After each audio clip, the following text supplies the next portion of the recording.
2014 সালের 27 এপ্রিল নারায়ণগঞ্জ জেলা দায়রা জজ আদালতে একটি মামলায় হাজিরা দিয়ে ফেরার পথে অপহরণ করা হয় তৎকালীন প্যানেল মেয়র নজরুল ইসলাম, আইনজীবী চন্দন সরকার সহ 7 জনকে। 3 দিন পর শীতলক্ষ্যা নদীতে ভেসে ওঠে তাদের মরদেহ।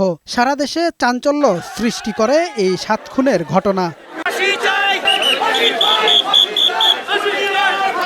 এ ঘটনায় দায়ের করা 2 মামলায় 26 জনকে মৃত্যুদণ্ড ও 9 জনকে বিভিন্ন মেয়াদে সাজা দেয় বিচারিক আদালত। পরবর্তীতে দণ্ডপ্রাপ্তরা আপিল করলে উচ্চ আদালতে 15 জনের মৃত্যুদণ্ড এবং বাকিদের বিভিন্ন মেয়াদে সাজা দেন। এ রায় পুনর্বিবেচনার আবেদন করেন আসামিরা। এরপর প্রায় 7 বছর কেটে গেলেও চূড়ান্ত রায় হয়নি। এতে হতাশ নিহতদের পরিবার। এখন পর্যন্ত আমরা বিচারের রায় যে কার্যকারিতা হবে বা আদৌ কিনা হওয়ার সম্ভাবনা আছে এটা আমরা জানি না।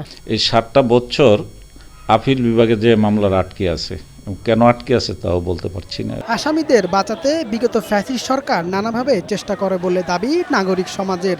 তৎকালীন ফ্যাসিস্ট শেখ হাসিনা সরকার ওই আসামিদের দিয়ে আপনার আপিলেট ডিভিশনে রিভিশন দাখিল করে এবং রিভিশন করার পরে আপনার সেই 17 সন থেকে আজকে পর্যন্ত সেই রিভিশনটা এখন পর্যন্ত শুনানির অপেক্ষায় আছে। অ্যাপিলেট ডিভিশনে এ বিষয়টা উত্থাপন করা হোক এবং অবিলম্বে এটা সিদ্ধান্ত নিয়ে এটা কার্যকর করা হোক। এদিকে হাইকোর্টের রায় আপিলও বহাল থাকবে বলে আশা প্রকাশ করেন জেলা পাবলিক প্রসিকিউটর। এই মামলা অ্যাটর্নি জেনারেল সাহেব নিজে থেকে দায়িত্ব নিয়ে এই মামলাটা যাতে অতি শীঘ্রই নিষ্পত্তি হয় সেই ব্যাপারে বিভিন্ন পদক্ষেপ গ্রহণ করছেন।